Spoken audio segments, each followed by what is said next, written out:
Bonjour et bienvenue sur 1, 2, 3 Français, le podcast des parents expatriés. Je m'appelle Audrey, je suis franco-allemande et je vis en Allemagne depuis 15 ans. Je suis maman de 2 enfants nés en Allemagne et qui grandissent avec 2 langues, l'allemand et le français. Je suis professeure de français langue étrangère et langue maternelle.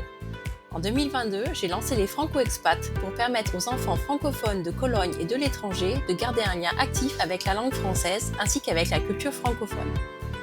Aujourd'hui, je lance le podcast 1, 2, 3 Français afin de donner la parole aux parents expatriés sur leur expérience de l'éducation bilingue au quotidien de leurs enfants.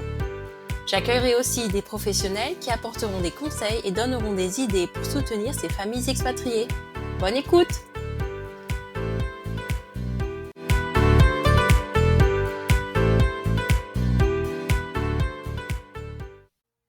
Aujourd'hui, j'ai le plaisir d'accueillir Lucille, maman française en Allemagne et aussi professeure de français, notamment pour des enfants bilingues, comme elle nous l'expliquera. Bonjour Lucille. Bonjour. Est-ce que tu peux te présenter? Oui, bien sûr. Alors, tu as un peu commencé, mais oui, donc j'habite à Augsburg, près de Munich, depuis 6-7 ans, je crois. Mais ça fait une dizaine d'années que je suis en Allemagne. Et voilà, comme tu l'as dit, j'enseigne le français à des germanophones et à des enfants bilingues. Et j'ai une fille, Diana, qui a 2 ans et demi. Et donc, le papa, il est allemand, Il est allemand, français, autre. voilà, allemand. Comme beaucoup de couples, voilà, on est binationaux. Ouais. Donc, ta fille grandit avec le français et l'allemand au quotidien. Voilà, c'est ça. Sauf que c'est pas toujours simple de parler français parce que la communication avec mon mari se fait en allemand. À la crèche, c'est bien sûr aussi en allemand. Et voilà, je me rends compte que ma fille parle beaucoup plus allemand que français. Mais bien sûr, elle comprend tout en français. Et voilà, c'est plutôt de l'allemand saupoudré de mots français. Et en fait, je me remarque aussi que dès que je passe plus de temps avec elle, d'un coup, elle va parler un peu plus français. Voilà, là, elle a été malade beaucoup de fois ce dernier mois et du coup, j'étais à la maison avec elle et d'un coup, le français ressort. Donc, je me dis, ok, c'est là, c'est pas complètement perdu. Je pense qu'elle parlera français plus tard aussi. Alors justement, comment ça se passe au quotidien, cette transmission? Tu l'as dit, tu te rends compte quand elle va beaucoup à la crèche, elle est beaucoup dans l'univers allemand, le français est moindre présent, on va dire entre guillemets. Mais voilà, qu'est-ce que tu mets en place au quotidien pour lui transmettre la langue? C'est vrai que j'essaye vraiment activement de me dire, je dois parler français. Je pensais jamais que j'aurais dû entre guillemets «me forcer» presque à parler français. Mais quand le papa est là, c'est vrai que je me dis: «Non, quand je lui parle à elle, je lui parle français» et je lui demande beaucoup de répéter aussi. Je lui demande: «En français, comment tu dis ça? En français?» et bon, ça a pas l'air de la déranger, donc ça va, je continue comme ça. Et je me suis rendu compte aussi que je répète systématiquement tout ce qu'elle dit en allemand, je le répète en français. Peut-être que ça aide. Sinon, bien sûr, beaucoup de lectures. Dès qu'on va en France, on achète une dizaine de magazines. Voilà, et elle adore ça avec les petites histoires, les petits héros français, Petit ours brun, Choupi, Poppy, voilà, tout ça. Et faire écouter des histoires avec une petite box d'histoires. On a découvert un truc aussi sympa, bon, pas de publicité, mais ça s'appelle Bookinou. C'est en fait une box où on peut enregistrer soi-même les livres.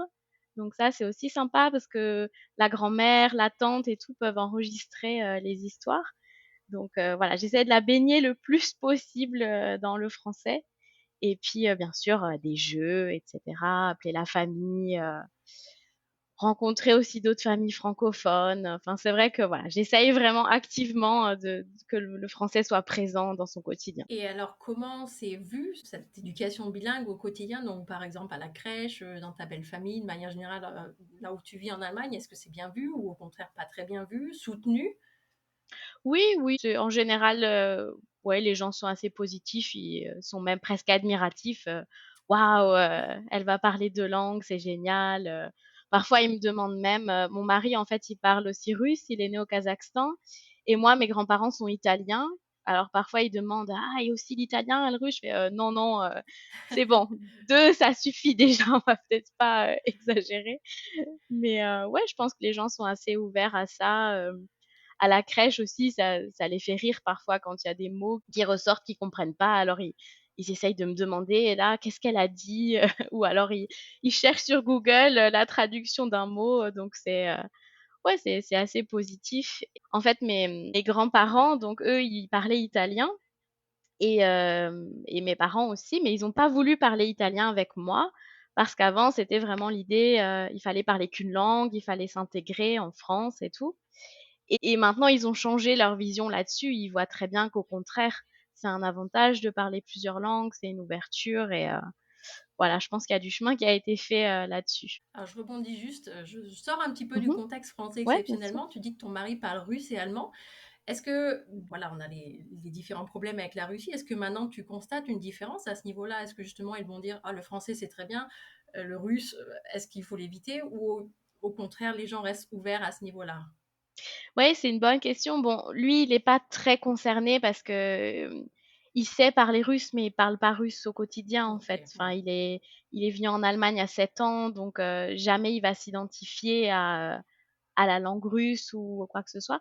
Mais à Augsbourg, il y a une grande communauté russophone et Mhm. oui, je les entends pas mal parler dans la rue, etc. Et je remarque effectivement que le regard a changé, oui. Aussi dans certains restaurants russophones, ils répondent plus vraiment à des questions sur leur origine et tout ça. C'est un peu plus tendu, ouais. Et ouais, au contraire, les relations avec la France, là, je pense que ouais, c'est très différent. Oui, pour le moment, ça se porte bien, on va dire. Ouais. Est-ce qu'il y a à Augsbourg ou dans ta région des actions locales qui sont mises en place pour soutenir le français? Donc, il y a par exemple des associations, des kindergarten bilingues, des écoles, etc. Oui, alors il y a un kindergarten bilingue qui est aussi très présent à Munich. Bon, ma fille n'y va pas parce que c'est pas très bien situé pour nous et il faut le dire aussi, c'est assez cher, mais voilà, l'offre est là. Et sinon, il y a une association qui s'appelle l'Association francophone et francophile d'Augsbourg, l'AFF, dont je fais partie, dont je suis aussi vice-présidente. Et voilà, cette association existe depuis 30 ans. Donc les gens qui l'ont fondée avaient justement cette idée de mettre en contact surtout les enfants des familles francophones. Et voilà, c'est ce qu'on continue de faire aujourd'hui. On fait une rencontre par mois, donc ça peut être un atelier bricolage. Il y en avait un la semaine dernière d'ailleurs. Une sortie dans la forêt, une après-midi jeu ou lecture. Et ouais, c'est sympa autant pour les enfants que pour les parents, bien sûr, qui papotent à côté. Voilà. Et l'association fait aussi des événements pour entre guillemets les adultes. Voilà, des soirées dansantes, des repas, des choses comme ça. Oui, c'est super, ça a l'air très intéressant. Puis ça doit être pour les familles aussi de pouvoir se rencontrer, c'est sympa aussi. C'est important aussi, comme tu dis, de Mhm. papoter dans sa langue maternelle, hein. Des fois, bah, c'est souvent plus facile que dans la langue qu'on apprend, même si on la Mhm. parle très couramment, hein. Oui, en fait, depuis que je suis devenue maman, je me suis rendu compte que, enfin, moi, je parle parfaitement allemand, donc j'ai pas ce problème, ce barrage-là, mais il y a quand même une différence culturelle qui reste. Quand je rencontre d'autres mamans allemandes, le contact est pas toujours très simple, alors que quand je rencontre d'autres mamans françaises, je sais pas, ça se passe tout de suite bien. On s'entend bien, on échange, voilà, de manière beaucoup plus ouverte et presque beaucoup plus honnête, je dirais, sur les difficultés qu'on peut avoir au quotidien, sur les belles choses aussi, bien sûr. On est quand même relativement contente d'habiter en Allemagne, c'est quelque chose qu'on a choisi en grande partie. Voilà, et ça, c'est vrai que j'ai été un peu déçue de ce contact avec les mamans germanophones. Et comme tu dis très bien, donc il y a le côté langue, mais il y a aussi le côté culturel. C'est que Mhm. en plus, quand on rencontre voilà des parents à l'étranger, francophones à l'étranger, on a ce gros point commun d'être parents francophones à l'étranger Mhm. justement. Donc de beaucoup échanger sur ce vaste sujet. Ouais, ouais, ouais, et puis on se sent toujours un peu à cheval entre deux cultures. Ouais, je discutais encore la semaine dernière avec une autre maman où, bon, ici les crèches ferment en général, si on a de la chance, à 16 heures, ce qui est déjà tard pour les Allemands. Ils vont dire, oh, mais tu laisses toute la journée ton enfant à la crèche, tu t'en occupes pas du tout. Puis après, je parle avec une amie qui habite à Paris. Elle me dit, quoi, déjà à 16 heures? Mais comment tu fais? Moi, je rentre du boulot à 18-19 heures et je me dis, mais c'est incroyable la différence entre les deux manières de voir les choses. bon, c'est pas toujours facile de trouver sa place là-dedans. OK, qu'est-ce que moi je veux? Qu'est-ce qui est possible de faire ici? Et voilà. Ouais, c'est vrai que ça, c'est un gros choc culturel généralement pour ceux qui arrivent en Allemagne, qui ont l'habitude dans leur pays d'origine que le système de garde soit plus complet, on va dire. Mmh. Alors, tu es aussi professeur de français donc pour enfants francophones. Est-ce que tu peux nous raconter un peu ce que tu fais, comment tu es venu à faire ça, Mmh. etc. Ouais, bien sûr. Alors, moi, au départ, je voulais devenir professeure d'allemand en France et puis, j'ai fait un échange en Allemagne et ça m'a bien plu et j'ai refait des études par la suite, de FLE pour, rester ici et enseigner le français.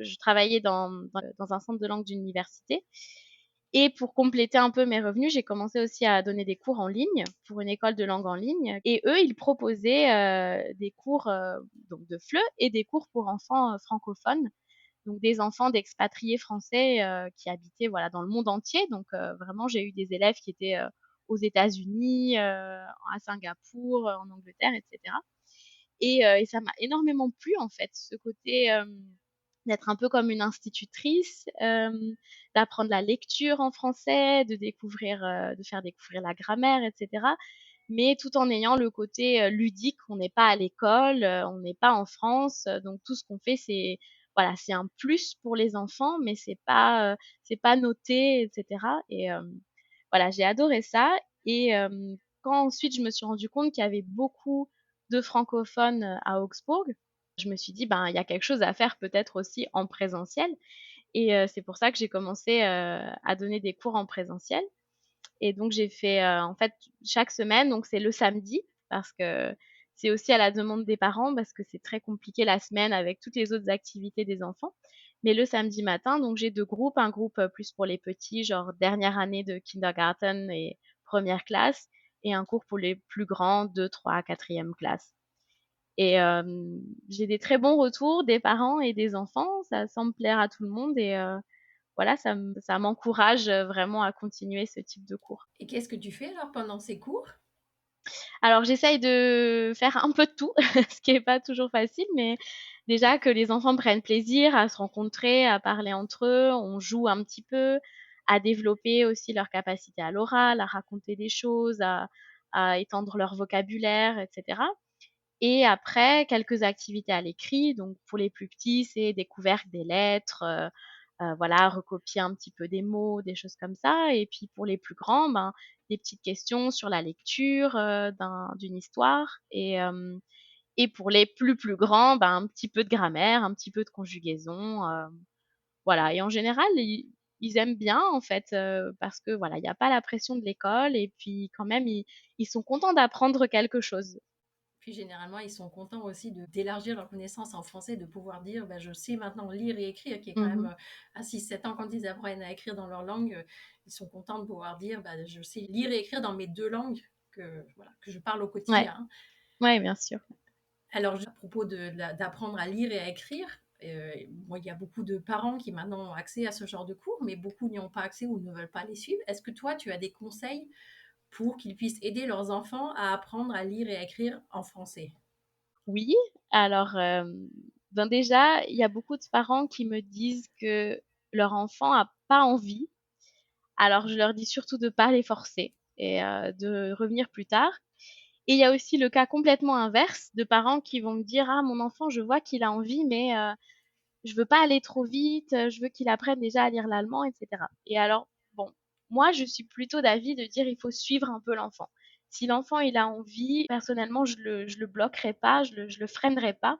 Voilà, on peut apprendre, je pense, à lire, dans les 2 langues, voilà, le cerveau de l'enfant est capable de faire ça.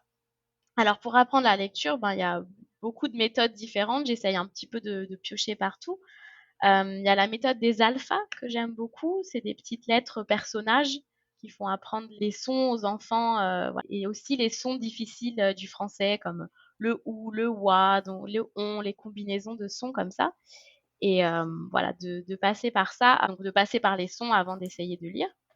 Et il y a une deuxième méthode que j'aime bien, c'est la méthode de, je crois que ça s'appelle Céline Alvarez, qui fait aussi voilà des livres en français très simples et progressifs.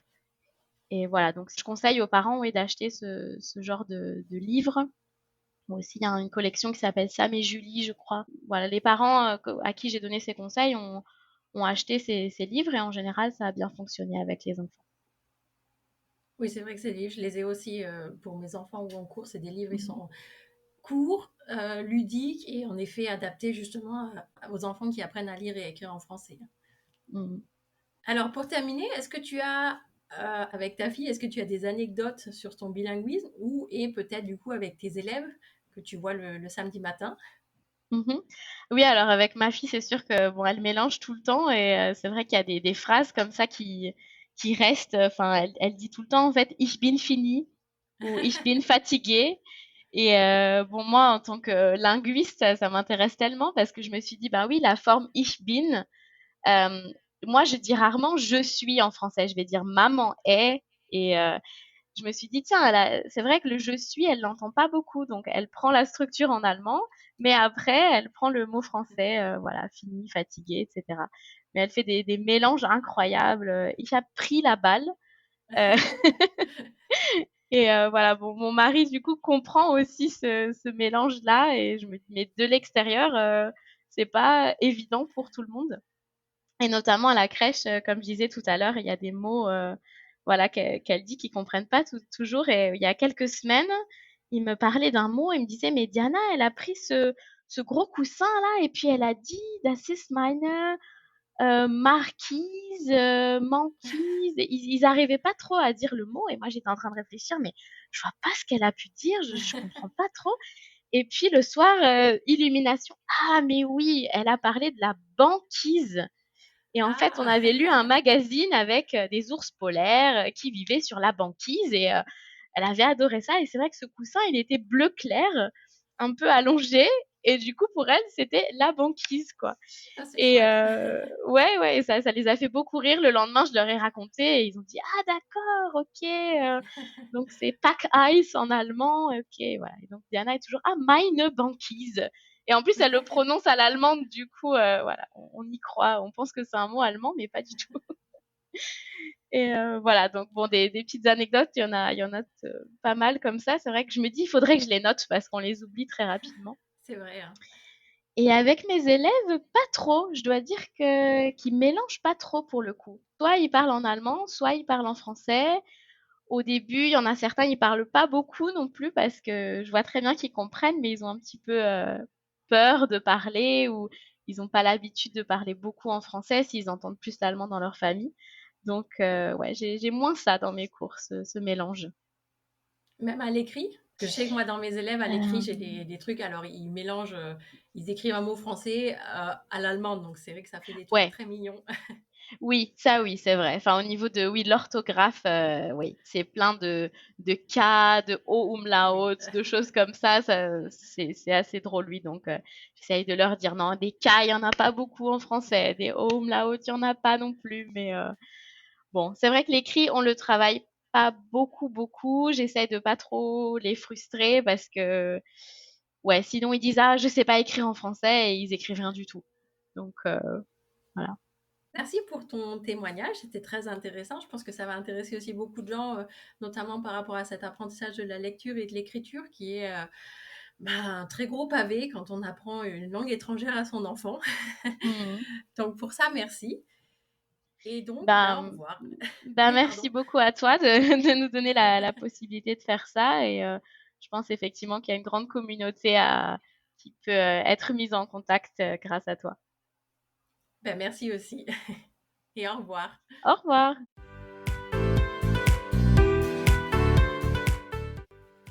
J'espère que cet épisode vous a plu et je vous donne rendez-vous bientôt pour un nouvel épisode.